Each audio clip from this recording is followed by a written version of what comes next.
hear from just a great cross-section of groups and individuals from really all corners of the globe to a certain extent. So we've got Andrew Fanning of the Doughnut Economics Action Lab, Jennifer Druin of the Amsterdam Doughnut Coalition, Kim Scott of AKI Resources and Kish Anaquat Health Research, and Kulud Beg of City for All Women Initiative joining us. I'm your moderator, Rob Barnes. I'm the executive director of Ecology Ottawa, and just really pleased to have you join this conversation. I'd also like to begin today by acknowledging that the land on which we gather is the traditional unceded territory of the Algonquin Anishinaabe people. The Algonquin peoples have lived on this land since time immemorial, and we're really grateful to have the opportunity to be present in this territory. Je voudrais aussi vous souhaiter bienvenue en français. Bienvenue tout le monde. Pendant l'événement, il y a une place pour les questions. Si vous avez des questions en français, nos panélistes vont répondre en anglais, mais nous pouvons recevoir les questions en français ou des commentaires si vous avez des commentaires. So welcome to our Francophone community. Some Zoom housekeeping is in order, as always, for an event like this. The event is being recorded. So just FYI, some of the presenters have slides. The slides will be made available afterwards. If there is a security or technical issue, we will close down this webinar and immediately you'll get an email with a new link. So just if anything weird happens, just stay tuned for that email. Now, just a few words on why we're having this conversation. So the we in this case, there's a lot of groups behind this event. A tremendous number, counselors' offices, the Embassy of the Netherlands, just a tremendous group. The inception for the event came out of conversations with Ecology Ottawa and cafes, the community associations for environmental sustainability. We really wanted to host a conversation that touched on the idea of doing things differently, right? We're at a really pivotal moment in Ottawa's history. You'll remember that in 2019, the city of Ottawa declared a climate emergency. And now we're moving headlong into a really detailed official plan process. And so many of the communities around the city have been feeding into that process, have been participating in meetings like this. This is really about shaping the city for decades to come. In fact, centuries, depending on how long the tail of a built form lasts, and it does last a long time. So this is just a huge moment, a huge opportunity over the next 6 months as the city entertains the prospect of a new official plan. Getting the right ideas in place will lock in, climate action, social justice, so many other important facets to build a better Ottawa for decades to come. So that's kind of the inception in terms of where the event is coming from. Thank you to the co-sponsors. I mentioned them briefly, but we'll just kind of go over a few of them here. The Embassy of the Kingdom of the Netherlands and officers of councillors, including Jeff Leeper, Ralston King, Teresa Kavanagh, Catherine McKenney, Mathieu Fleury, and Sean Menard, and a number of community associations, community groups from around the city. Thank you all so much for bringing this together. As I said, I look forward to the conversation, and I think it just it speaks to the power of the Ottawa community that so many groups have come together to make this such a success. So I mentioned the speakers earlier. We will be, basically hearing from each one of them, and so they'll all offer very unique, I think, perspectives on how this donut can save Ottawa, right? We're all asking ourselves the question, and so here's the answer. The first speaker I'd like to introduce is Andrew Fanning. Andrew leads the work of the Doughnut Economics Action Lab, or DEAL, in the area of quantification and data analysis, but also on the idea of downscaling this donut idea to places. So he's a visiting research fellow in the Sustainability Research Institute at the University of Leeds, and he holds a doctorate from the University of Cadiz, Spain. His research is in ecological economics, and it's been published in leading journals. And Andrew also presents his results and ideas in a number of different settings, including this forum here today. So without any further ado, welcome, Andrew. Well, thank you very much, Rob, and hello, everybody. I hope you can all hear me well. It's really an honor to be part of this conversation today. So I was actually born in Halifax, so it's really nice to be with some fellow Canadians. In fact, my father was born in Ottawa, so I have to share that I was raised as a Senators fan. Um, but I'd like to introduce you to the Doughnut and how our small team at Doughnut Economics Action Lab is working together with many others towards the vision of a world where people and planet thrive in balance. So let me share my screen, which I hope if someone could give me a thumbs up, that should be working well. Excellent. And I'd like to begin by acknowledging that the 21st century has begun with multiple crises. So from the financial meltdown in 2008 to the era of climate and ecological breakdown, and now the current moment that we're all enduring of the COVID lockdown and a global pandemic. And the impacts of these crises are heightened by inequalities of age, of race, gender, and wealth. And together, these crises are repeatedly just telling us that we are globally connected and interdependent with each other and with the rest of the living world. And that the systemic shocks that we're experiencing are largely arising out of the very systems that we have inherited from the 20th century. And these 20th century systems have been designed, they expect and they depend upon endless expansion. So we get endless expansion in finance, and we get a subprime mortgage bubble that bursts, endless expansion in economic activity or fossil fuels, and we break down the stability of our climate, and endless expansion of humanity into the few remaining untouched areas for wildlife, coupled with just nonstop global air travel, and we create all the conditions for a global health pandemic. So we need to reimagine what it means to achieve human prosperity in the 21st century with a vision that doesn't include endless expansion everywhere. And so we offer you a donut. So this is created by my colleague, Kate Rayworth. Think of it as a compass for the 21st century that aims to meet the needs of all within the means of the living planet. So the goal is to leave no one in the hole, falling short on the essentials of life, like food, water, sanitation, social equity, and other social priorities which have been agreed upon because they come from the Sustainable Development Goals, which have been agreed by all the world's governments. So we need to get everybody over the social foundation and into the green ring of the donut. But simultaneously, we don't want to overshoot the ecological ceiling, because that means that we're generating excessive pressure where we cause climate change, we acidify the oceans, we destroy ecosystems and the critical biodiversity that they house. And these 9 planetary boundaries are what Earth system scientists say maintain the delicate balance of our living planet. So if we can live within the donut's green ring, then suddenly humanity's aim isn't endless expansion, it's thriving in balance with well-being and resilience. And of course, this idea of thriving is not new. It's present in many ancient cultures and religions, like the Taoist yin and yang, the Maori takarangi, the medicine wheel of Native American and First Nations groups, the Celtic double spiral, the Buddhist eternal knot, and others. So if our 21st century challenge is to achieve this goal of where people and planet thrive in balance, right now we are not doing so well. So billions of people still can't meet their most basic human needs. And they live in cities and nations, both rich and poor. But collectively, we're in a place where we're already far beyond multiple planetary boundaries, overshooting our pressure on the planet. So we need economies that can bring us into the donut from both sides at the same time. And that's never been tried before. Last century's economic theories and policies, they weren't designed for this challenge. It's our generational challenge where we need to invent new systems to face it.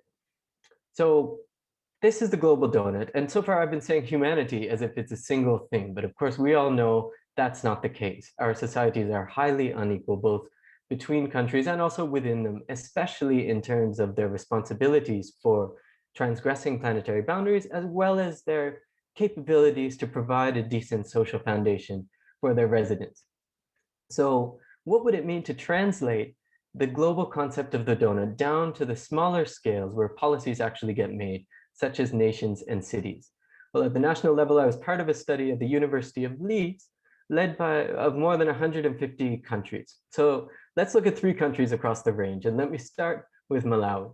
So with a level of economic activity of only $1,000 per person per year, we can see that Malawi is massively falling short on meeting people's essential needs. So there's a lot of red in the middle of that donut, but it's not overshooting any of the ecological indicators. So people in Malawi are living well within their fair share of planetary boundaries. And then we have China partly falling short and already an overshoot. So it's got that double whammy we see at the global level of meeting people's needs and coming back within planetary boundaries.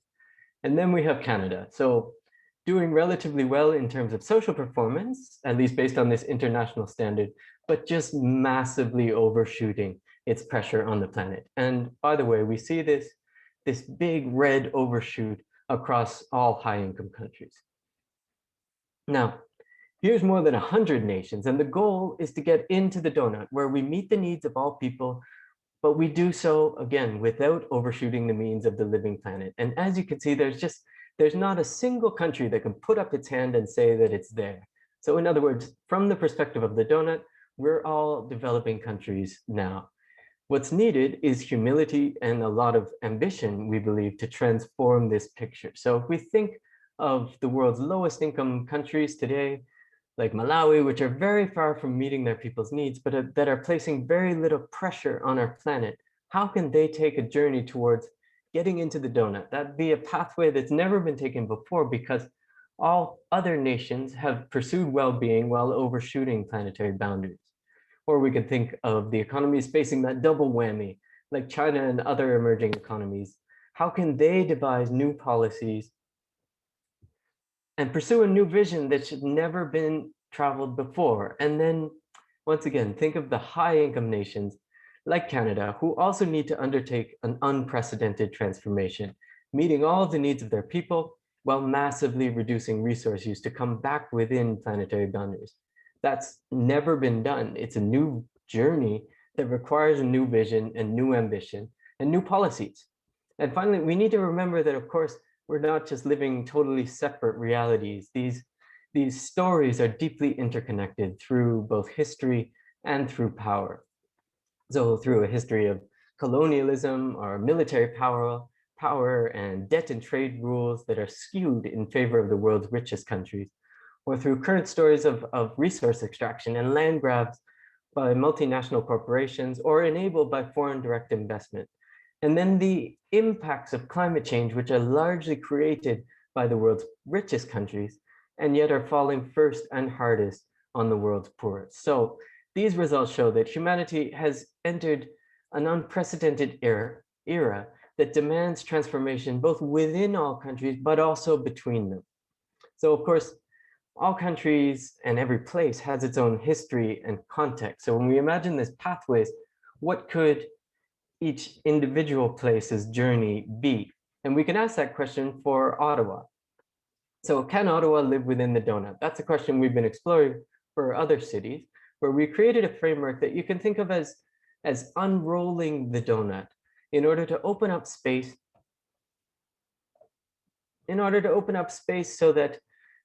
so that we can envision the safe and just future that we want. And it's based on a core question to ask every ambitious 21st century city or place, which I invite you to consider here for Ottawa. So how can Ottawa become a home to thriving people in a thriving place while respecting the well-being of all people and the health of the whole planet? And wrapped up in there are 4 fundamental questions. So first, how can the people of Ottawa thrive? So all people need food, water, care, and a voice to thrive, but the ways in which people satisfy these needs vary enormously from place to place. So this question can only be answered by the people who live in Ottawa.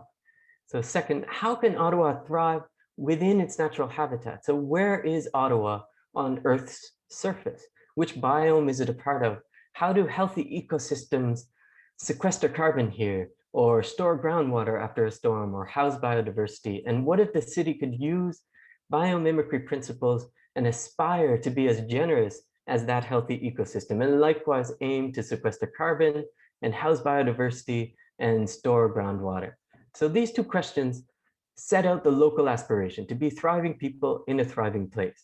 But we know that every city is a part of a larger whole. So how can Ottawa respect the health of the whole planet?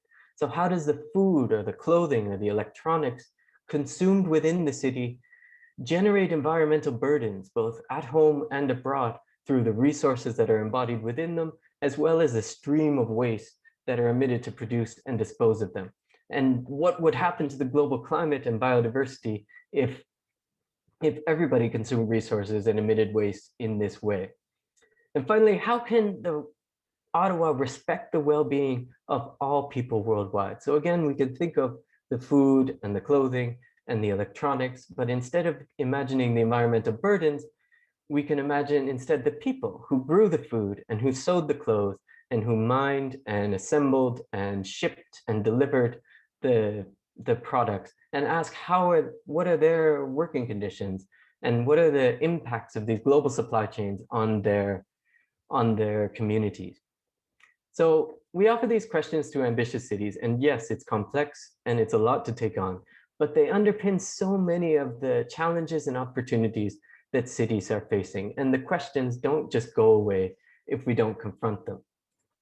And what we found in workshops and with city policymakers in Portland and Philadelphia and Amsterdam is that sitting down in front of each city portrait was actually really empowering, because people could see their issue or their sector, except they see it in the context of a much larger and holistic whole, and draw new connections and synergies and see new possibilities that weren't visible when the city was working in a more siloed way. So we've created this city portrait methodology and we've applied it in several cities. Amsterdam was the first to publish theirs in April 2020, right at the hardest moment of the first wave of the pandemic. But by publishing it, they started what we are seeing as peer-to-peer inspiration, which is just incredibly powerful. So there was traction in the media worldwide on what was happening in Amsterdam, how they were pursuing a new vision to emerge from this emergency. So then we published a methodology of how we created this portrait just a few months later, making it freely available for everyone to pick up and adapt. And now there are cities and places worldwide who are picking it up, following the lead of Amsterdam, and committing to create their own portraits adapted to their own needs and priorities. So people have been applying the ideas of Doughnut Economics in their lives and in their work since Kate first published the book in 2017. From teachers and business leaders to researchers to city planners and community activists.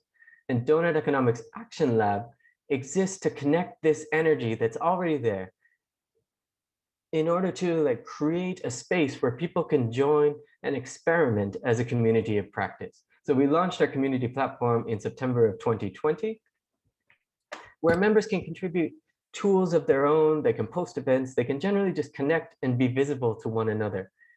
And we think it's so important that they also share back stories of how they're putting ideas into practice so that others can be inspired, they can learn, they can adapt and share back their own innovations. So I'll leave it there. I look very much forward to the discussion, and thank you. And back over to you, Rob. And I need to stop sharing. Thanks very much, Andrew, for that great presentation.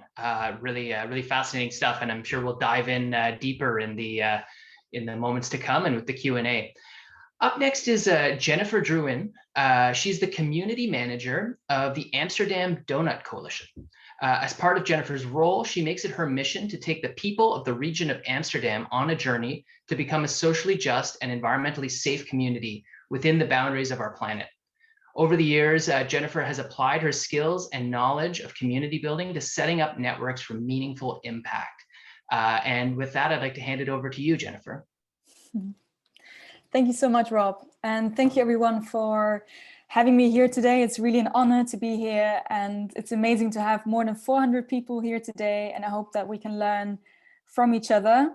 And today I'm here to tell you more about the journey of the Amsterdam Doughnut Coalition and the city. And if you have any questions, feel free to ask them in the chat, and then we can later on discuss and learn from each other. I'm going to share my screen. Here we go. I hope it works.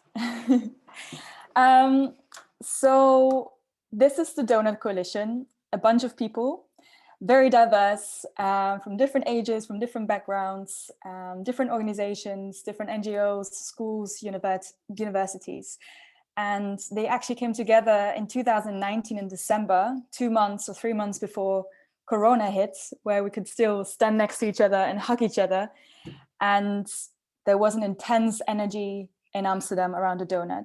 So these are the people that do not wait for others to act, that want to change something and want to make the city of Amsterdam a thriving place for people on the planet. So what is the Doughnut Coalition? It's actually just a network or a movement of people that are inspired by the Doughnut, that are using the Doughnut in their work or in schools or universities. And our mission is to bundle our energy and join forces to actually make it happen and actually make the city of Amsterdam a Doughnut-proof city. And here you can see that it was a co-creative process. So it was an initiative by the Amsterdam University of Applied Sciences, together with 2 other public organizations. And we came together, we were drawing on posters. What does it mean for Amsterdam to become a thriving city? What does it mean to network and to create a movement? How can we collaborate? How are we connected? Who do we need to contact? How can we share our projects, etc.? So it was a really intense and co-creative and inspiring month. And then we kicked it off. We draw conclusions. We came to a co-creative vision and mission. Here you can see people eating donuts next to each other. And that seems like a really long time ago, actually. And here you can see the summary of what came out of this session. So our mission is that, as I said, we want to join forces to get the region of Amsterdam into the Doughnut on time. And our core actions are connect and make visible what is already there, because there's already so much happening in Amsterdam. Nurture international relations, because we're not the only ones. There are so many other cities that want to do something about that or become a Doughnut city. And then once a year, we'd like to organize the state of the Doughnut and actually show what has happened so far related to the Doughnut and what needs to be done to actually make it happen. And our guiding principles are, we connect generations. We really believe that the new generation needs to lead this movement. We go where the energy is. This is actually a famous quote by Kate. And we practice first and theorize later. So we don't wait, we just do it. And then afterwards we reflect. Here we go where the energy is. This is also kind of our secret on how to build movements. So we believe that in society, and especially in Amsterdam, there's always a majority of people, the 90% of people that lean back and wait for others to act. And they are the so-called lurkers. And then you have 9% of people that need a little nudge, they need a little boost. And then you have 1% of people that don't wait for others. They just start. They are the creators, the movers, the connectors. And you want to find those people. And it doesn't matter if they are a trainee, if they're a student, if they are your neighbor, or if they're the CEO of the biggest corporation, as long as they have the drive to make an impact and change something. And this is how we work. So we try and find those green dots in different organizations, from the government, corporates, knowledge institutions, communities, small startups or NGOs, and then we connect them to the story. And that story is the Doughnut, and especially then applied to Amsterdam. So we all share the same passion. We all want that the Amsterdammers and the nature in Amsterdam can thrive. And this is how we, connect and work together. But this all actually started in 2013, which seems so long ago. But this was the first time that Kate came to Amsterdam, because she was invited to the picnic festival by Malin Sticker. She's a famous researcher. And this is also the first time that Kate actually made some connections with some city officials. And she presented her idea about the Doughnut economy, but back then it was framed differently. And then in 2017, her book came out. And in 2018, it got translated into Dutch. And that's when the mainstream media picked up on it. There was even a documentary being made about Kate and the Doughnut economy. There were newspapers writing about it. There was a festival where Kay was being invited to. So this is where people got kind of like, it was almost like a mainstream thing in Amsterdam. And then in 2019, so not that long ago, the bubble burst. There were donor days, there were donor workshops, the city of Amsterdam was working on the city portraits with different organizations, with C40s, with circular economy. Then Kate became the professor of practice at the university that I'm working at. Then there were donor deals, there were donor days. So you can really see that the bubble burst. But they were all working in silos. They didn't know of each other. They were all working in their own neighborhoods, all like really like not connected. And we thought, and when I say we, the Amsterdam University of Applied Sciences, together with 2 other organizations, we thought, well, we can name like 30-something people that all work on the same thing, on the donut. So why don't we have one name, one platform to work together so we can actually make change and actually join the forces and make it happen? And that's what we did. So that's the Amsterdam Donut Coalition. And what do? We do 3 things. First of all, we connect and make those green dots visible. And we do that with meetups. Every 2 months, we have a public meetup and bring those people together. The second thing is, like I said before, we nurture international relations. We have a good relationship with Deal. We have really good relations to other cities. And we share our knowledge on Deal's platform, because really what we learn in Amsterdam, we want to share, of course. Like Andrew said, it's really important that you zoom out from local and go global. And then the third thing is, like I said, we want to give an insight into the state of the donut once a year. And like Deal, we focus on themes, because the donut economy or the donut theory is so holistic and so broad. Sometimes it's hard to manage a community. So it really helps to focus on different themes like art and culture, city and places, business and enterprise, education, research, and government and policy. But we also have a wild card, because there are some themes that are not mentioned, but they come up during events or meetups. So we don't exclude anything. And what I'm trying to do is kind of organize the community in mini communities. And then per theme, we have a lead, or someone that is actually then organizing the mini community. And the idea is to, again, what we learn per theme, we want to connect back to the global community and back to Deal. And here you can see a bigger timeline of the coalition, but also of the city, because Amsterdam as a city has committed to becoming a truly and fully circular city by 2050, which is a huge ambition, which means that by 2030, the city needs to halve its use of raw materials, which is within 10 years. So the next 10 years are really a decisive decade. A lot needs to happen within those 10 years. So what we are trying to do as the Amsterdam Donut Coalition, we try and develop that network, become a true commons, which means that people are truly independent and are really working on a subsidiarity principle, so really focusing on the neighborhoods and focus on the things that they can really have an impact on, so make it really small, but then share it back to the bigger picture. So that's a huge ambition. And the link to the city of Amsterdam is actually that we are good friends, we are partners, but we don't get financed by the city. So we are a bottom-up initiative, we are the movement, and we contribute to the city's plan, but we are independent of each other. Maybe that's good to know. And shortly about the Amsterdam City Portrait. So this was published in April last year. And that's when the city of Amsterdam officially published the Amsterdam City Portrait. It was the first city in the world to do that. And it officially embraced the donut economy in its circular strategy. And the city of Amsterdam has been working on the circular strategy for years, but the donut was kind of the framework. It was really feeding into the circular strategy. And that was done with Kate and her team, with Circle Economy, which is an NGO in Amsterdam, with Biomimicry Institute, and C40.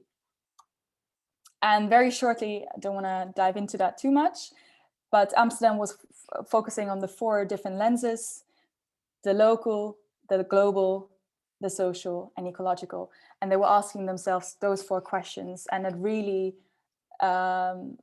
was a harsh picture for Amsterdam, because they found out that in the inner ring, Amsterdam is actually really struggling with housing. People can no longer afford to live in Amsterdam. For students, it's impossible. For elderly people, it's impossible. They need to move out. Airbnb is getting bigger. There's really a housing crisis. And at the same time, on the ecological level, Amsterdam saw within one picture that it is exceeding its CO2 emissions, because Amsterdam is one of the biggest importers of cacao. We are importing from Ghana. And the fact that we transport all the way from Ghana to the port of Amsterdam means that we're emitting a lot of CO2. And at the same time, we are contributing to the slavery and child labor in Ghana. So it's a really harsh picture. And that's also the benefit of the donut economy, that within one picture, you see where it's going right and wrong.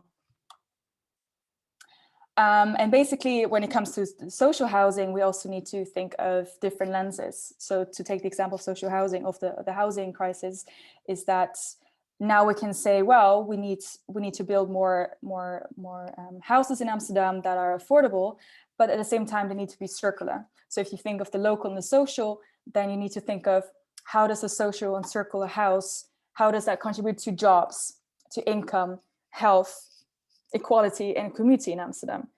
And then if you think of the social and the global level, how does that contribute to jobs in different countries? How does it contribute to health and peace and justice?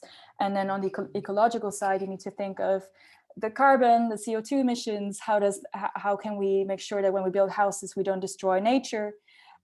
So there are a lot of different things you need to consider when you want to apply the donut, which is amazing and creative. And then the biggest challenge right now is, how can you make this public thing, this public city portrait with public data? How can you make it more, make a city selfie out of it, with stories, with dreams, with imaginations, with images from diverse neighborhoods, and make it actually something for the Amsterdammers, like the people that actually have to live within the donut. And that's where we come in again, the Amsterdam Donut Coalition. We really try and collect those stories.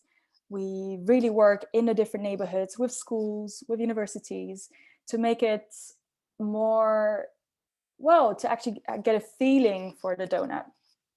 And we are in the middle of the process of that.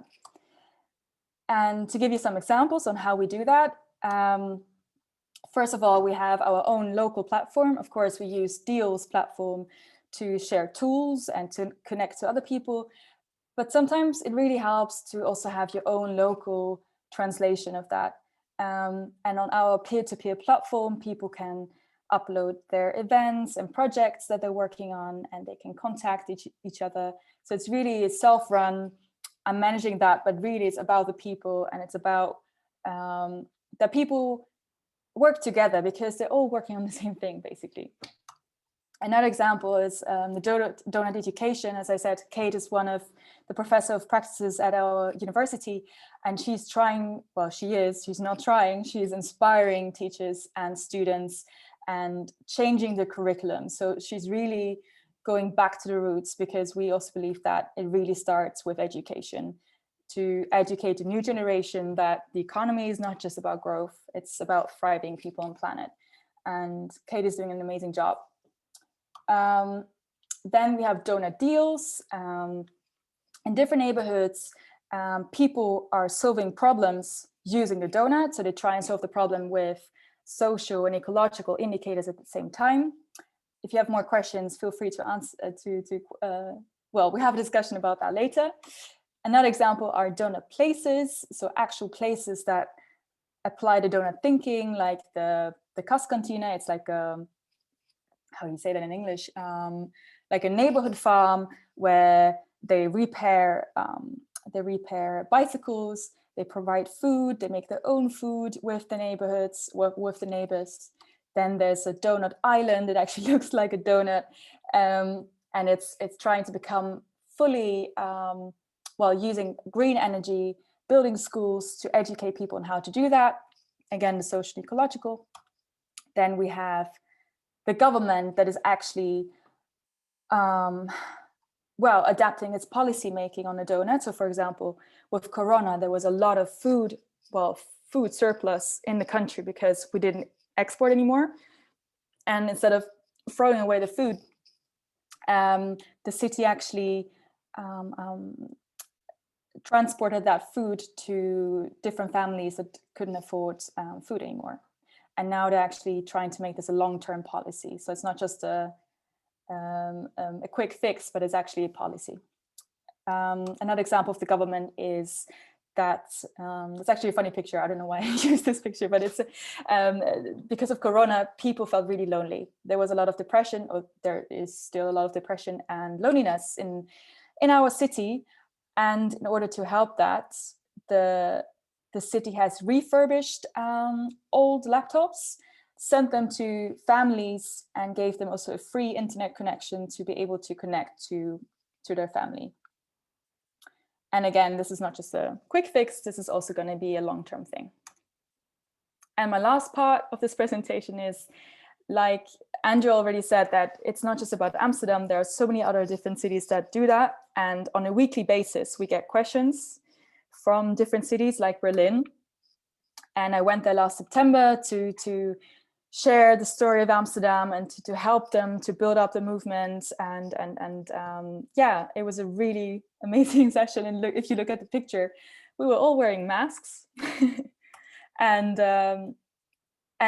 it's a bottom-up initiative. Their government hasn't embraced the donut yet, but they just started. They just started with a couple of students, people from NGOs. They don't wait for others. They literally just start because they're motivated and they are inspired. So you don't have to wait for the government. Then the same goes for Rio de Janeiro. And the same goes for Copenhagen. So literally every 2 weeks, there was more and more interest and people asking. And because of that interest, sorry, I'm going quickly through the slides. Every month I'm organizing a global community manager meeting to help each other out, because we all have the same questions, we have the same challenges. So why don't we just come together on a monthly basis? And this is what we're doing since 2 or 3 months. And there's Hamburg, and there's Brussels, and there's Berlin, and there's, all the different cities. And it feels like a big family. It's amazing. I hopefully, it's anyways. And lastly, the challenges. Also, like Andrew said, it's something that we're all finding out. It's something completely new. It's never been done, never done before. So obviously Amsterdam has some challenges. First of all, we don't know exactly what is needed. It's a systemic change, and you can't just have some projects. You really need to come to the root of the problem and really change the system. And there are certain conditions that need to change. So that's a huge challenge.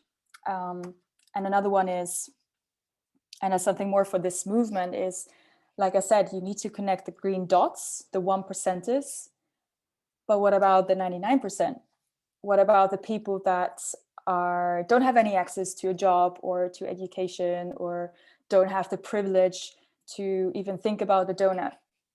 You know what I mean? Like it's you really have to be careful that you're not being exclusive, and at the same time, how can you make sure it's not just a green ecological movement? How can you make sure that the donut is not just being used for biodiversity and climate issues, but also is including the social, because this is what the donut is about, to combine the social and the ecological. And sometimes it's still very hard to really combine that and see the links and see the interconnections. So huge challenge: inclusivity, diversity, and make sure it's not just a bubble. And the last challenge, I didn't write it down, but actually, how do you collaborate with businesses? We haven't collaborated with businesses yet because we want to avoid donut washing. Right now, we just work on an individual basis. We work with people, but not with corporates yet. So how do we solve that? Because we need them as well in the movements, because they have a lot of power and we need to work together. So that's also a question for Andrew, maybe. And Jennifer, just cutting in just quickly, just to say that we're running pretty low on time. So if you have one last slide, it would be great to wrap up here. Yeah, this is the last slide. These are some outtakes. Live by stories, don't wait for others, connect, and experiment and trust the process, and chat with Dio or chat to me. And thank you so much for your attention, and hopefully we can connect sometime. Thank you. Back to Rob. And stop sharing. Wonderful. Thanks so much, Jennifer. It was a real pleasure hearing you speak and kind of connect the abstract to the very tangible. Up next is Kim Scott. Kim is a performance measurement specialist with a keen interest in the nexus between human health, energy democracy, and sustainability. She's the founder of Kishk Anaquat Health Research, an Indigenous-owned and operated consultancy. She's also co-chair of the Advisory Council for the Indigenous Clean Energy Social Enterprise and a member of the Canadian Sustainability Indicators Network. She currently serves as a member of Canada's Sustainable Development Council, external advisor to the Deputy Ministers of Global Affairs and President of Parks Canada, and supports the strategic direction of the National Aboriginal Advisory Council on Species at Risk. Over to you, Kim. Oh, Kim, you're on mute. Thanks very much, Rob, for that introduction, and to Andrew and Jennifer for introducing the concepts. It sounds also very familiar. Balance, interconnectedness. This is what our elders have been telling us all along. So we know that this is an exciting performance measurement framework that we can use to keep a pulse on whether or not Ottawa is achieving not only the sustainable development goals, but doing it within the boundaries of our livable habitat. So I'm going to just pull up, is my screen being shared? Not yet. Not yet. Okay, so let's go back to Zoom. Not yet. Should be a share screen icon in the bottom of your. Yep, I thought I clicked on it. Share. Here we go. Are we good now? Good. Okay, great. So there's lots of potential here in Ottawa. There's a huge, vast network of conversation that's already in the realm of Doughnut Economics. There's so much potential and possibility. We have not just Ecology Ottawa, but Ottawa Riverkeeper, the Green Party locally, Ottawa's Renewable Energy Cooperative. There's food sovereignty organizations, and lots of people talking about social inclusion, diversity, justice, and the humanity that is required to provide housing for everyone. To get a sense of what that momentum looks like, this is an image of one of our last climate protests in Ottawa, fair weather climate protests before the pandemic hits.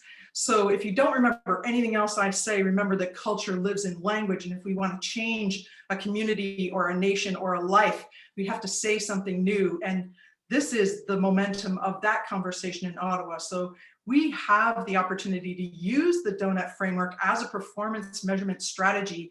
Even if at the beginning we're starting small, we can go fast and think big. So this is proof that we can move forward on the Doughnut economic framework. For those who don't know Ottawa, these are the harsh conditions under which some of our sisters and brothers are living in, unsheltered. Although Ottawa has decidedly changed the policy around the densification of the city to allow for single family units to turn into multiple unit dwellings, there's also an allowance for carriage housing in Ottawa. We have not done enough to make sure that people are sheltered in these conditions, and we can learn a lot from municipalities elsewhere that are using and regulating tiny homes. This image is evidence that community grassroots efforts do make a change. If In 2 hours, enough solar energy hits the surface of the planet to replace all the fossil fuels burned by everyone everywhere for a year. And if that isn't potential, I don't know what is. But these are a few of the projects of Ottawa's Renewable Energy Cooperative, and it is citizens who have led Ottawa's move towards the clean energy transition. And there's been an amplification of solar installations throughout the city, but the city could do more in terms of allowing for solar installations on city rooftops everywhere, changing some of the anti-seismic infrastructure requirements that are a little bit stringent for Ottawa that isn't California, for example. But the potential here for the energy transition is clear and moving. The other thing is that Ottawa has in its boundaries, for those of you who don't know, an experimental farm that is being underutilized. A lot of it is decorative and parkland, and that's valuable for social reasons, for sure. But there is a lot of food that can be harvested, and our food sovereignty could be amplified in Ottawa. Those apples are apples I've harvested from my own yard. And on the far right corner, you'll see exactly what dependence on an external or an import model for basic goods and services looks like. This is at the start of the pandemic. There was not a loaf of bread to be had at Loblaws at the beginning of the pandemic. And so the potential for us to amplify food growth in the city is great. Our city, again, should be acknowledged for the fact that it does offer to citizens food trees that they will plant for free. You have to be the steward of that tree to allow it to mature and grow. And there's organizations like Hidden Harvest who do harvest from the city's food and fruit trees locally. So, you know, the potential for us to live within our means is here, but we have to amplify food production.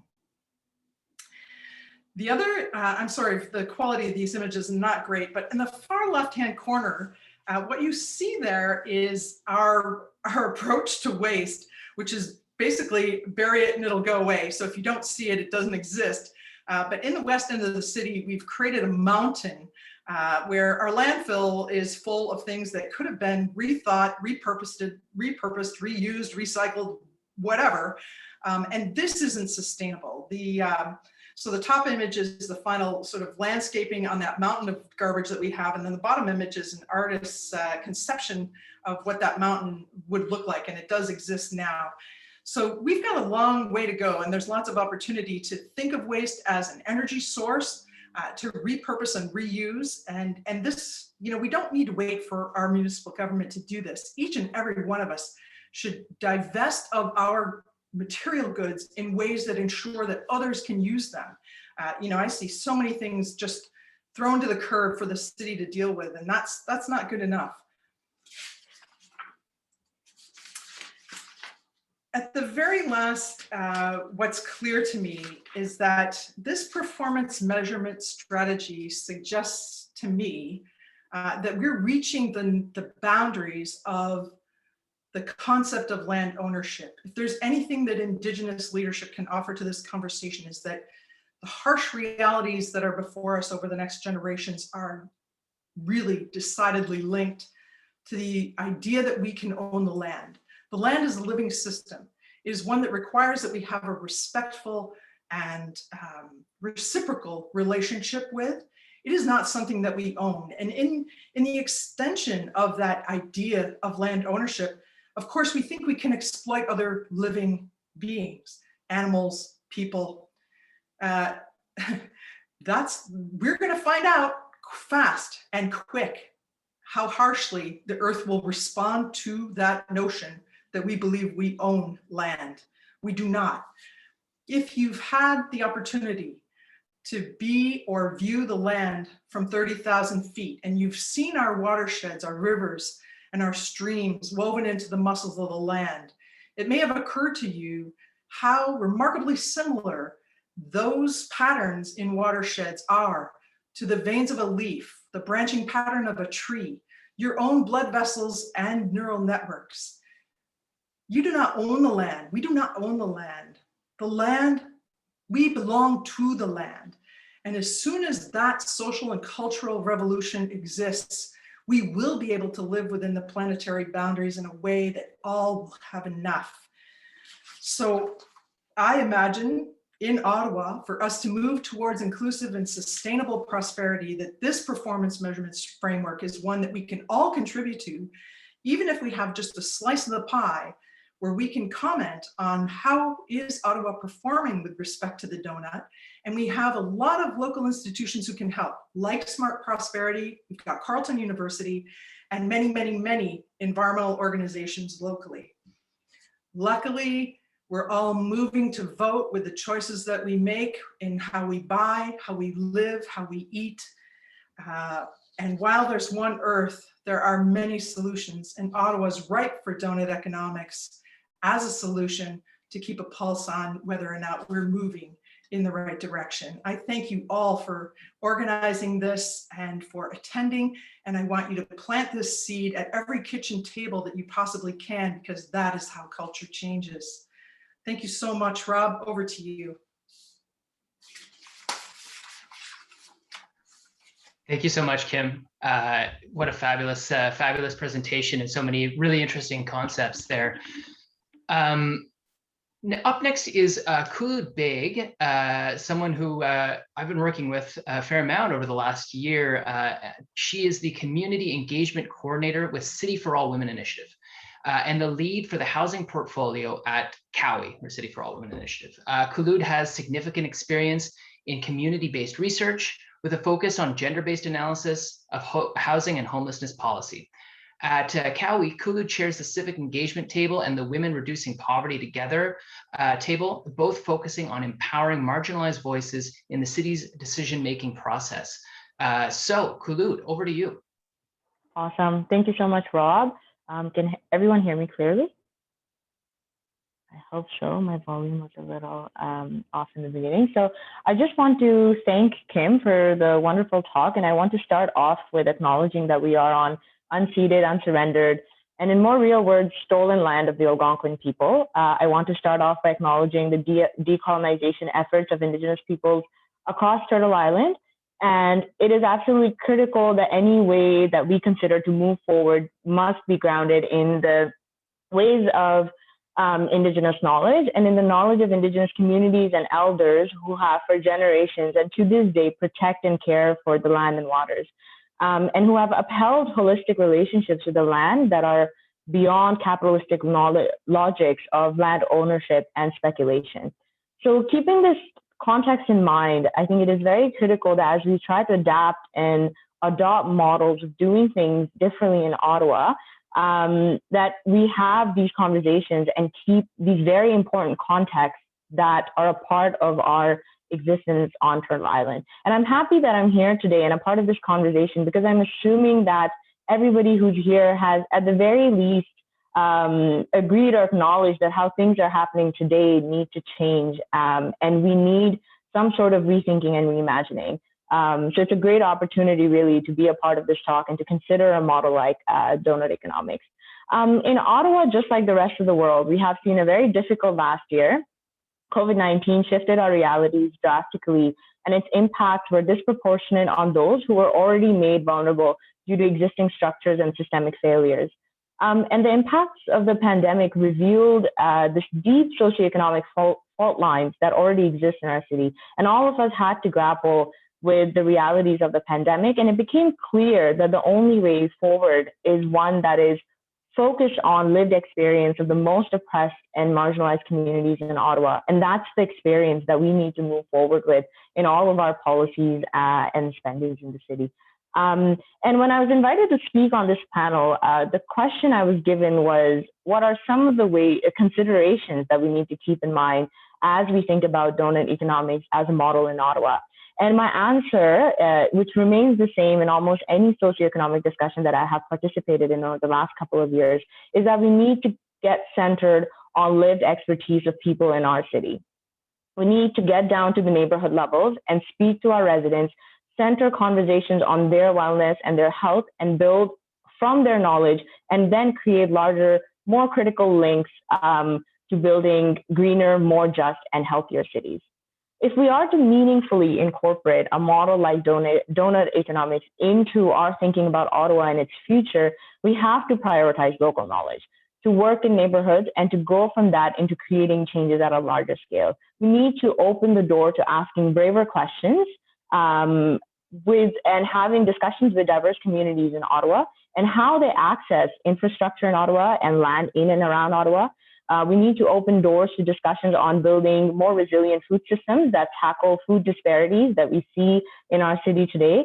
And we hopefully need to open doors to have discussions on what real community safety looks like and what can we actually be talking about or thinking about when we think about investing in strong, resilient communities rather than thinking about policing and surveilling.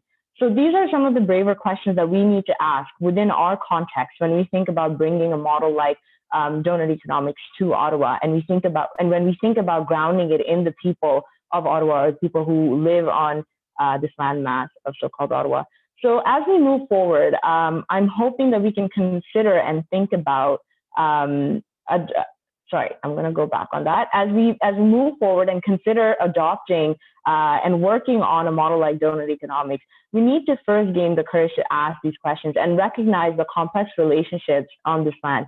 We have to recognize the presence of Black communities, of migrant and refugee communities, undocumented communities, homeless communities, because these are really the people that have been bearing the disproportionate impact of unlimited consumption under neoliberal capitalist machine. And we need to ask the brave questions and have brave conversations about land restitution. I think Kim spoke to this amazingly, that there is no such thing as ownership of land. And we've been told that through our Indigenous elders. So we need to have those braver conversations about restitution. We need to have conversations on Indigenous sovereignty. And we need to have conversations on gendered impacts of city design and planning and how cities can play an intrinsic role in promoting or impeding women's health and wellness. And similarly, so have braver conversations about 2S LGBTQ plus people in our city and what are their needs of a community and a city. And really, finally, as we think about all of these things, we need to have a clear goal in our mind on what kind of societies are we trying to imagine. And I have this short 5-point these 5 points that we wrote in our last year's alternative municipal budget about what really thinking about alternatives can look like. And on those 5 points being, we're a community where Black, Indigenous, and racialized people, women, gender diverse people, youth, seniors, and people with disabilities have access to resources and services that they need. A community where everyone has safe, affordable, and appropriate homes, and that are focusing on connectivity and specific needs of women, LGBTQ2S+, Black, Indigenous, and racialized communities, people using drugs, people living with disabilities and mental health concerns, and obviously seniors. We need to think about social infrastructures such as childcare, food security, and mental health supports, and have them appropriately valued and supported fiscally. We need to think about mobilities, transit, and transportation, and walking and cycling infrastructures, which are so critical to the wellness of the people, but also to the wellness of the planet. And then within all of that, and I think the Doughnut Economics model does that really well, where it kind of encompasses it all in a good a ceiling and a carbon footprint ceiling, and really thinking about not locking our city into carbon intensive pathways for futures and for decades to come.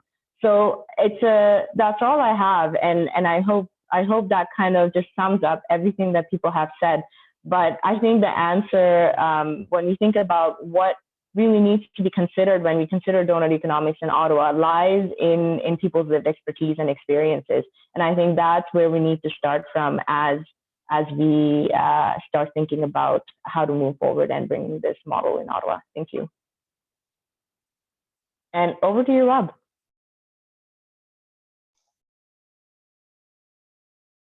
Thanks, Khulud. Thank you for that great presentation. Really kind of delving into some of the hard questions, right, that we need to ask to move this process forward. So here I have about 5 minutes where I'll just maybe kind of quickly cover some of the things that we're hearing, some of the themes, some of the ideas, and then try to situate it in the local context before we dive into a Q&A session. I hope you've been using the Q&A button at the bottom for your questions. And so we're going to be taking a look at some of those questions and trying to get the panelists to answer. Just right off at the front end too, I'd like to say that we're still going on strong. There's still roughly around 400 people here, so which is fantastic. And just a quick scan of the list shows me that we're seeing people from every political persuasion, every level of government. We've got candidates, federal candidates like Carol Clemenhagen on the call, Emily Taman, George Brown is on the call. We've got local councillors like Councillor Fleury, Councillor Menard, and we've got representation from MP Mona Fortier's office. Hi, Sophie, and welcome to the call. So just wanted to give a big shout out to all the folks who are kind of calling in from different perspectives, different areas of the city. Obviously it's a collective effort, so together we can do this. Let's just talk about situating this within the current context. So first, if we back up and think about the presentations, I mean, I think what Andrew's presentation really gets at is just the importance of measurement, right? What gets measured gets done. And we need to measure to bring this concept to fruition at the local level. Jennifer then talked about the idea of a circular city, right? And so are we even measuring what's important to understand the degree to which Ottawa is a circular city or is not? Kim brought up the really critical point of land as a living system, as something more than just a property, right? It's an interconnected living system. And then Khulud delved in deeper to talk about the fundamental importance of land and how it's disproportionately allocated, right? There's a real question about land fairness, about restitution, as she said. So there's some really important concepts there. If you're trying to situate the current political climate in Ottawa, I'm thinking about the fact that we recently declared a climate emergency, and we recently declared a homelessness emergency. And I think Kim's talk really spoke to the degree to which those two concepts are interconnected, right? There's a strong connection between the availability of housing and climate change. And this points to the official plan that I mentioned earlier. Right now, the city of Ottawa is deciding the future for generations to come. And the issue of land and how it gets used and who uses different parts of it is just so vital, right? And the degree to which we're protecting all species. So that's a really kind of cross-cutting issue that touches on so many of the areas that Ecology Ottawa supporters I know are particularly passionate about. At Ecology Ottawa, we talk about trees and green space. We talk about sustainable transportation and active transit. We talk about climate action. And all of those things are interconnected with land use and the threat of urban sprawl. Sometimes it's easy to talk about threats or scary ideas like urban sprawl, and we all know what it looks like, and we all know that we want to avoid it.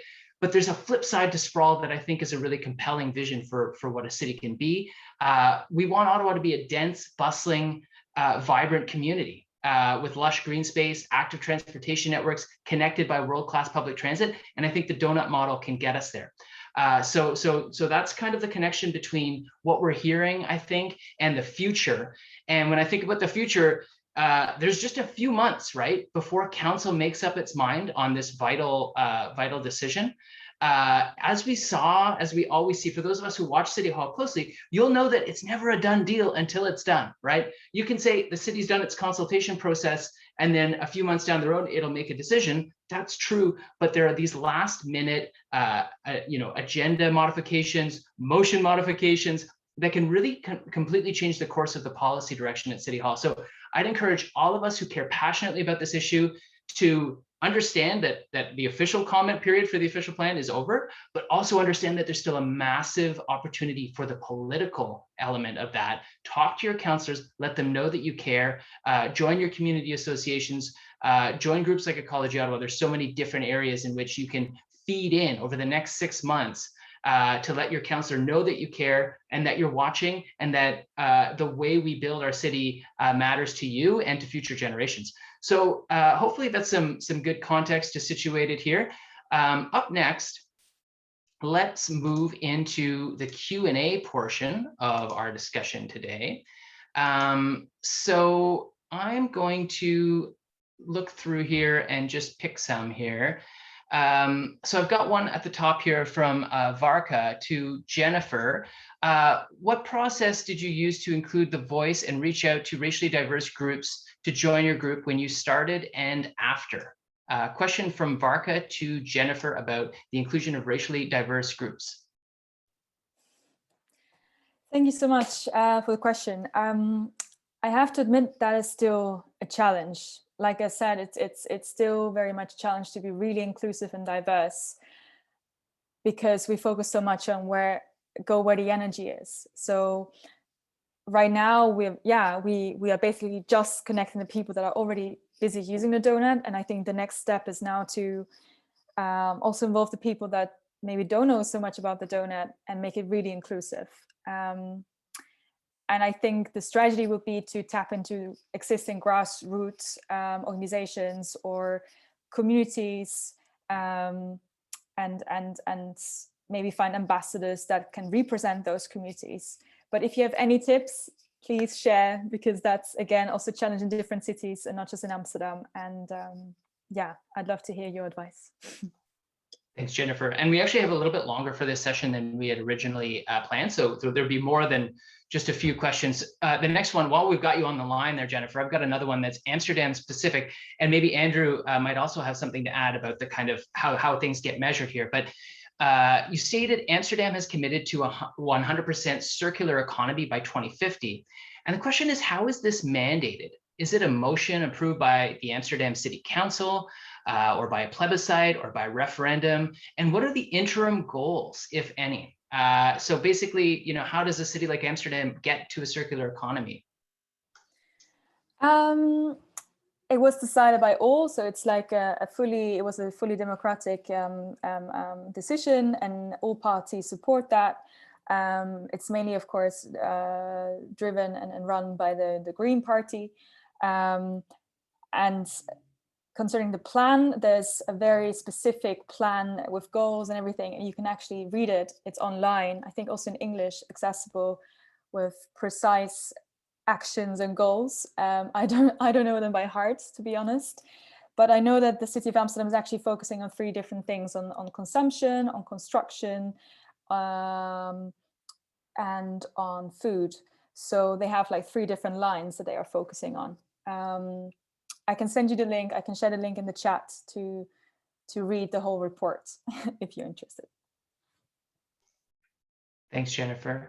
There's a lot of focus on Amsterdam's experience, which is really great.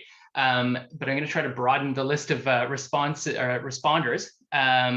So maybe this is a nice high-level question for Andrew. Here's a question.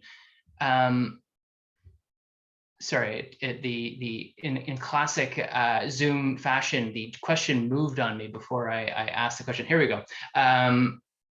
So a question about how the donut tackles, real things like the sprawling suburbs. We've got huge McMansions, endless crumbling infrastructure, all of which are, incredibly expensive to maintain.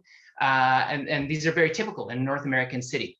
So a question for Andrew is how does the concept like a donut account for that and tackle issues like that?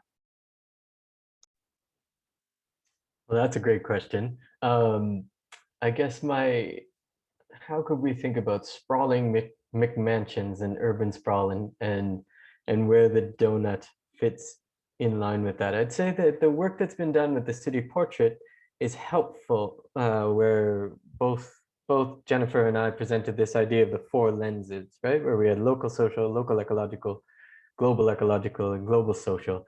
And what has been done and what can be done is you can think of placing a strategy or a policy right in the middle of those 4 lenses, and try to imagine the interconnections across them and how they interact. And if we're thinking about forward-looking policies, like reducing urban sprawl, for example, then we can say, okay, we can have more concentrated housing, we can free up more space. If this gets into the land use planning question that Kim mentioned as well, which is excellent around land ownership.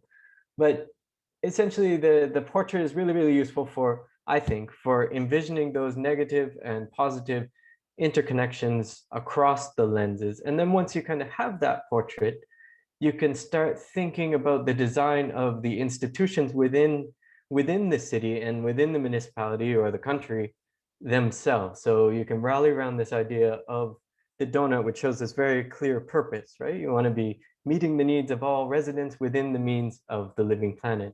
But below that, of course, we live in the real world, and you need to start grappling with the networks that are taking us towards that purpose, and as well as that are leaving us back in our 20th century kind of more degenerative and divisive economic systems. And so there's networks, but as well there's decision making. There's certainly about the question around ownership, not just of the land, but the data, the utilities, the many different pieces of our societies. And finally, of course, how is all of this financed?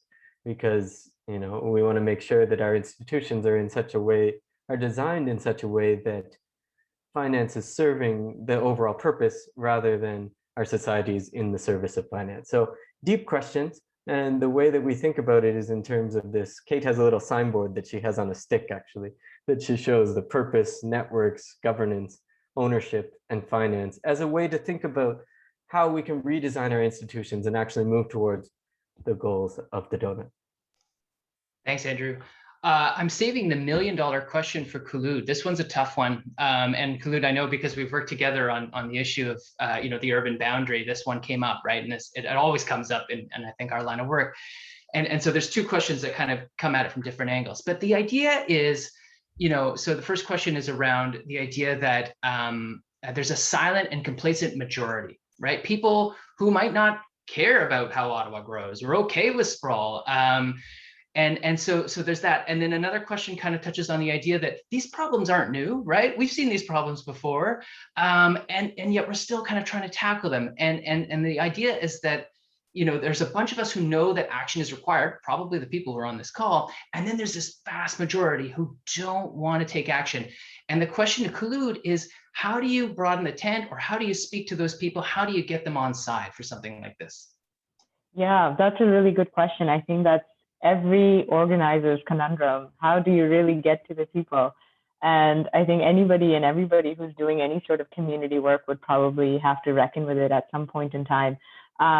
I think that there are many ways, and I don't think there's one way. And just tying back to what I was speaking about, I think in my work and in all of the work that I've done and in all of the learnings that I've had, I think the most important component is to meet people where they're at.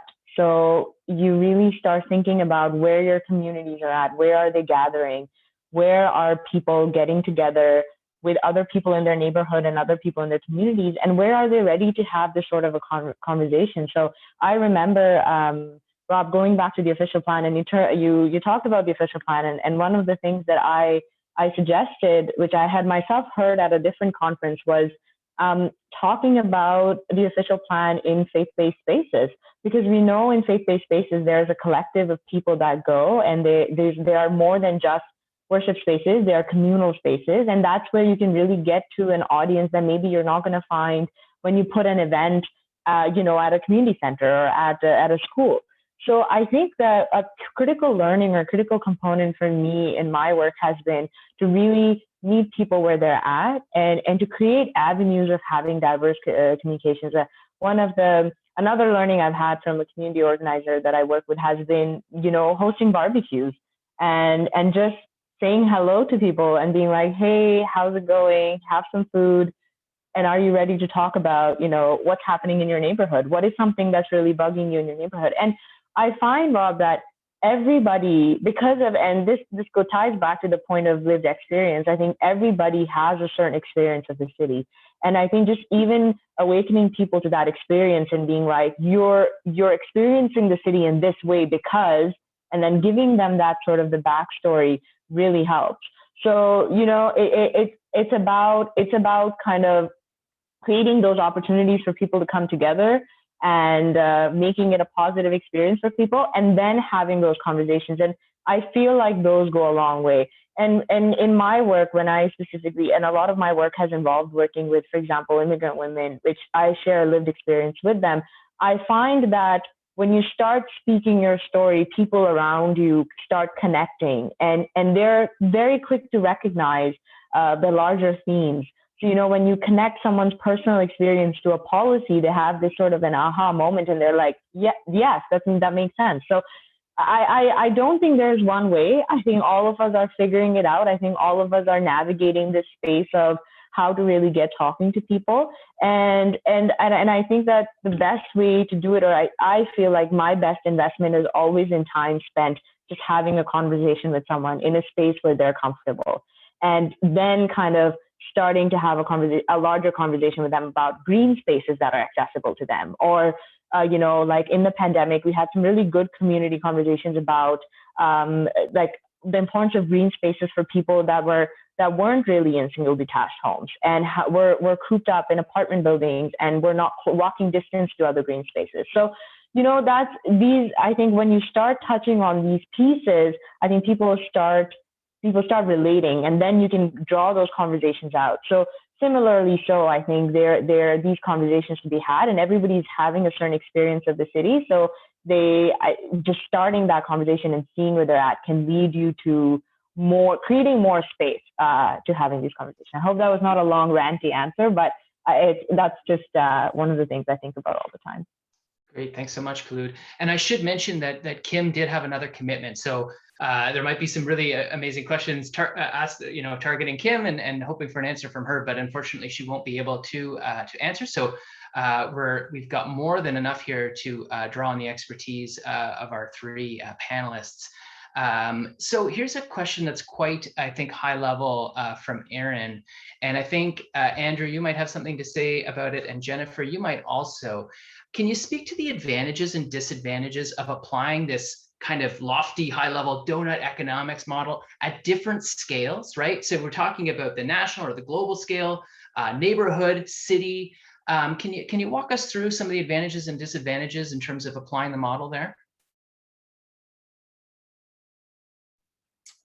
Maybe I'll jump in as the kind of more general global perspective around the idea of methodologies and how, when we think about downscaling this global concept of the donut to many different scales, I can think of, I guess just to take a step back, I would see that four lens approach where we talk about each downscaling, because we have one planet, any place within the planet has a local context that's also embedded within the whole. So there's local aspirations and global responsibilities, and that carries across all scales, I believe. So it's applicable at national, at cities, at neighborhoods, and those questions where we ask, what does it mean for the people of this place to thrive, or how do we thrive in this place ecologically, and the global ecological and global social? I believe that those are also relevant at all those scales. So when it comes to the advantages and the disadvantages, that to me comes more into, it becomes a question of jurisdictions and the powers that a given place has to actually implement changes. And very often that's going to be, you know, it's going to be what Elinor Ostrom calls polycentric, right? You have powers and agency within your own neighborhood, as well as within your own city, as well as within your own nation, and even through blocks of nations. But there's decision-making processes and governance structures embedded within each of those. So I believe that they're all important, but it depends on the issue or the context that you're looking at. So if we're talking about municipal waste, for example, maybe it makes sense to be talking about the city level. If we're talking about global carbon emissions, then it would be wonderful if we had a global cooperative framework where nations were abiding by and monitored and enforced in terms of their carbon emissions.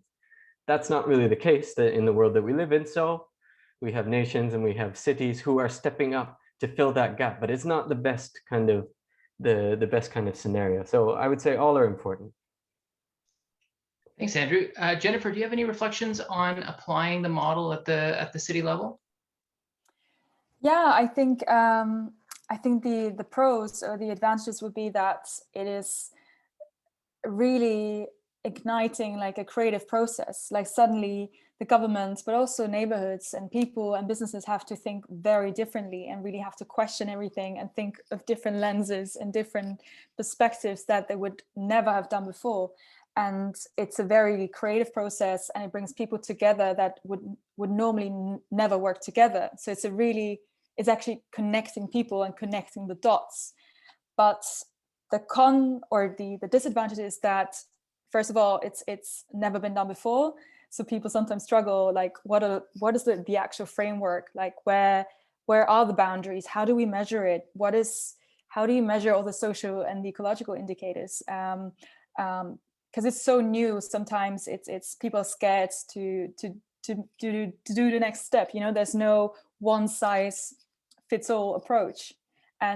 But that's also the beauty of the donut, that it is not applicable to every city. Like every city is so beautiful and diverse that you need to find out in your local context. Like it's you can't copy and paste. So that's challenging, beautiful, and at the same time. Great.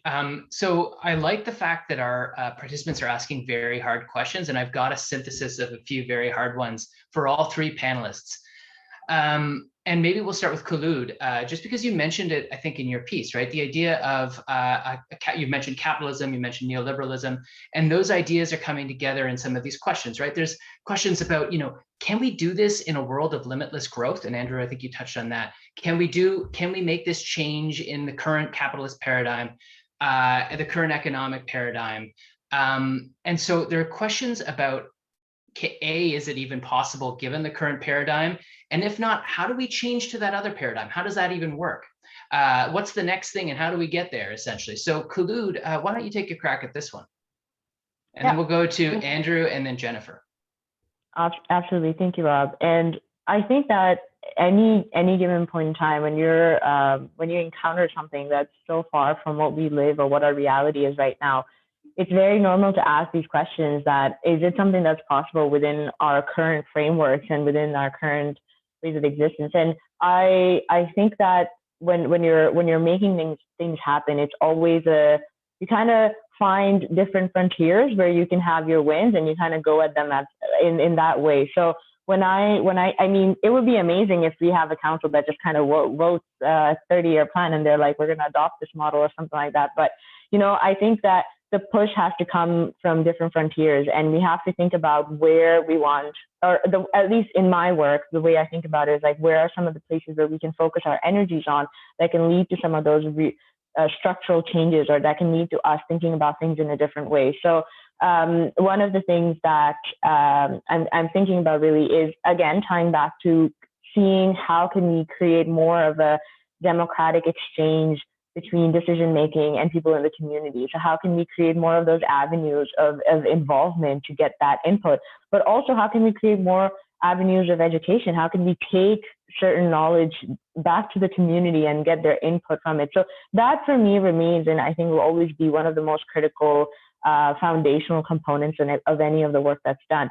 But then I do think that there are amazing groups that are doing some work on shifting models. Like I've recently been part of the Ottawa Community Benefits Coalition that's started looking at development from a community benefits perspective, and is pushing for that, and really thinking about anything that's done in the city, any growth that's happening in the city from a community benefits perspective, grounding it in communities that are in or around that area where development is happening. I think that's another, again, like a frontier or a pocket where change can happen. Another really cool idea is as cooperatives or land trusts, where a group of people come together and hold or govern specific pieces of land for affordable housing, or maybe for a food collective or a food cooperative or something else. So I think that within current frameworks, we have groups that are doing some amazing work trying to push the boundaries on where and how cities can eventually get to different paradigms and different ways of thinking. So I encourage people to think about these things in their communities and their neighborhoods. Whether that be whether you're your priority is a green space, whether your priority is a resilient food structure, whether your priority is, better funded, better available childcare or transit system, like whatever it is that's important to you, and finding those collectives and those spaces where you can start kind of going up against the larger structures that are at play. And I think that that's a really critical step towards rethinking the systems and structures that we are currently in. So that would be my most critical one. Somebody in the comment wrote Acorn, and yes to Acorn. Acorn's amazing. They're doing amazing work in Ottawa. They're working in communities, and they're talking about development and evictions and forced displacement. So yes, like that, I see those spaces as being critical foundational spaces to helping us get into rethinking frameworks that currently govern us. So that would be my answer. And then keep coming to events and conversations like this. This is really awesome and amazing. Wonderful. Thanks so much, Khulud. So we've got about 2 minutes left for both Andrew and Jennifer to take a crack at that one too. Andrew, would you like to give it a shot? Sure. I think that's a great question, and I certainly agree with everything that Khulud was saying. I could add another layer, almost taking a step back a little bit, is where we think of it where almost like the existential donut question. It's like, is that green space, does that even exist? And we believe that answer to that question really depends on the combined effects of many things. So I've seen in the chat and in the questions, one of those, of course, is population, right? How many people are alive on the earth? Of course, it makes a difference, because more people will, all things equal, consume more resources and have more of an environmental impact. But at the same time, there's also inequality, right? The distribution of resources between those people makes a big difference, because, I think it's quite clear. Inequality and population, I almost see them as two sides of a square. They go together. But then, of course, there's technology, right? How we transform resources into meeting human needs. So we can think about water use as spraying a hose in the 20th century versus drip irrigation. And those efficiencies make a difference. And it actually does it changes the variables. We can think about decision-making and governance, how we collectively manage ourselves, as well as, here I'm taking even further back, is thinking about our aspirations, like what do we see as the good life? So the aspirations of high-income countries, for example, have huge impact on the aspirations of the rest of the world through TV, through just looking up to developed nations. There's worldviews, for example, like what do we understand as our relationship to the rest of the living world? And this is very much what Kim was speaking to. Are we at the pinnacle where the rest of the natural world is at our feet, or are we embedded within a living system? So in the economic worldviews, that is very anthropocentric, as it's called. And do we start with market supply, or do we identify households and the commons and the state and the interactions between those as important? Finally, time. To me, that's really, really important. We don't have forever to do this. This came up. That's why I think it's really, really great in Ottawa that there is this critical period where we can make these decisions that we don't have forever, and we need time to pivot to the changes. And as well, just luck, right? Like we don't actually know where the tipping points and the elements are in the system. So that's just another piece that I think is important to acknowledge. Great. Jennifer, any last thoughts, or should we wrap it up here? What would you like to just add a few quick thoughts there? Yeah, very quick. I think we need to keep in mind that it's about the story as well and changing the narrative. And I think that's where the Doughnut Economics of Kate and her team is really doing a great job. It's all about creating a new narrative. So share a positive story and create a dream that we can work towards to. And then I think degrowth or not growing is not negative, but you can actually frame a new story. I think storytelling is really important in that movement. Wonderful. Thanks so much, Jennifer. Keep dreaming, folks. Keep dreaming about donuts, especially. So I'd like to thank everyone, the panelists. Thank you so much. And thanks to Kim, who left earlier. I'd like to apologize, of course, for the dozens of folks who asked great questions who we weren't able to answer, so unaddressed questions. Let's continue the conversation, right? This is the beginning of a longer conversation. Just like to thank everyone for taking the time out of their day, to share this time with us. All the amazing community groups and counselors and supporters who made this happen. Liz and Angela especially just driving the process from day one. So on behalf of Ecology Ottawa, I would say, don't forget to be engaged, right? At Ecology Ottawa, we do have a 15-minute neighborhoods action plan petition, which we encourage everyone to sign. The link is there in the chat. Of course, Ecology Ottawa, as we've said over the call, is one of many groups from around the city, right? There's so many ways to get involved. But get active, I think, is the emphasis, right? Join your local community association, find your local community group. So many are on the list of groups that are co-hosting. They need you, and talk to your counselor often. They need to hear from you as well. So I'd just like to close it by thanking all of you for taking the time today, thanking all the panelists. To be continued, and I hope everyone has a great afternoon. All the best.